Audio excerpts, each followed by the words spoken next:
Hello friends, welcome to Gowri's home. இன்றைக்கி நம்ம சுண்டைக்காய் வச்சு தான் ஒரு சட்னி செய்ய போகிறோம். அது எப்படிங்கிறத பார்க்கலாம்.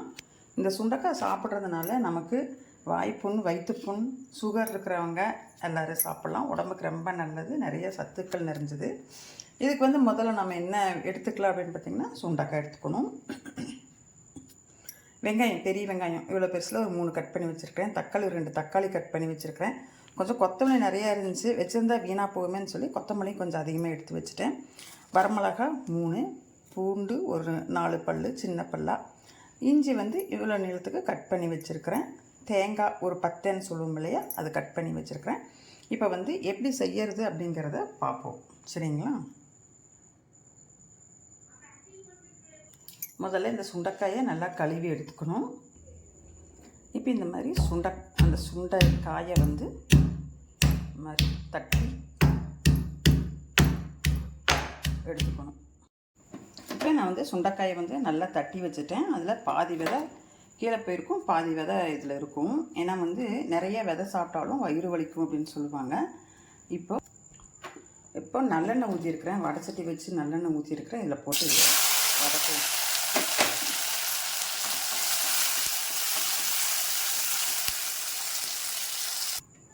இப்போ இந்த சுண்டைக்காய் பச்சை கலர்லேருந்து கலர் எப்படி மாறி இருக்குதுன்னு பாருங்கள். இந்த ஸ்டேஜ் வரும்போது நம்ம எடுத்து இது ஆற வச்சுக்கணும். அப்படியே இந்த பேன் வச்சு நல்லெண்ணெய் ஊற்றிருக்கிறேன். நல்லெண்ணெய் ஊற்றி அதையும் உளுந்து போட்டுடலாம். உளுந்து போட்டு நல்லா வறுக்கணும். உளுந்து போட்டு நல்லா வருங்க, கலர் லைட்டாக மாறுற வரைக்கும். இப்போ உளுந்து வறுத்தாச்சு. இது கூடயே வெங்காயம் போட்டுக்கலாம். வெங்காயம், இஞ்சி, பூண்டு,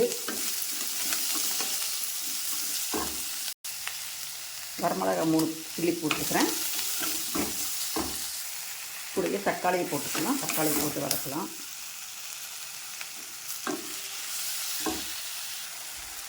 இது தேங்காய், அதையும் போட்டு வதக்கலாம்.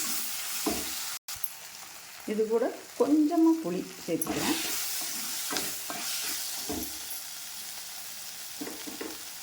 கொத்தமல்லி தலையும் போட்டுக்கிறேன்.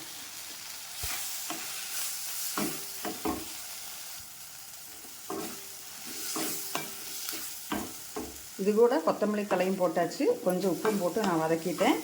இப்போ நம்ம இதை எடுத்து ஆற வச்சிடலாம். இப்போ சட்னிக்கு வதக்கி வச்சதெல்லாம் ஆறிடுச்சு. அது கூடயே நான் இந்த வதக்கி வச்சுருக்கிற சுண்டைக்காயும் போட்டுக்கிறேன். போட்டு இதை இப்போ அரைச்சிடலாம். இப்போ சட்னியை தாளிச்சிடலாம். கடுகு, கறிவேப்பிலை,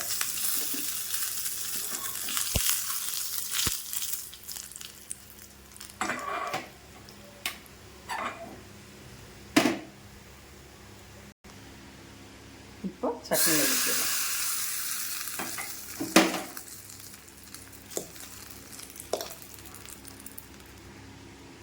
இப்போது சட்னி ரெடி ஆயிடுச்சு.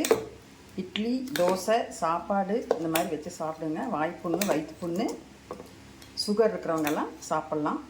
இந்த மாதிரி நீங்களும் செஞ்சு சாப்பிட்டு எப்படி இருக்குன்னு சொல்லி எனக்கு கமெண்ட் பண்ணுங்கள். இந்த வீடியோ பிடிச்சிருந்ததுன்னா லைக் பண்ணுங்கள், ஷேர் பண்ணுங்கள். அப்படியே கௌரிஸ் ஹோம் சேனலை சப்ஸ்கிரைப் பண்ணிவிட்டு பாருங்கள்.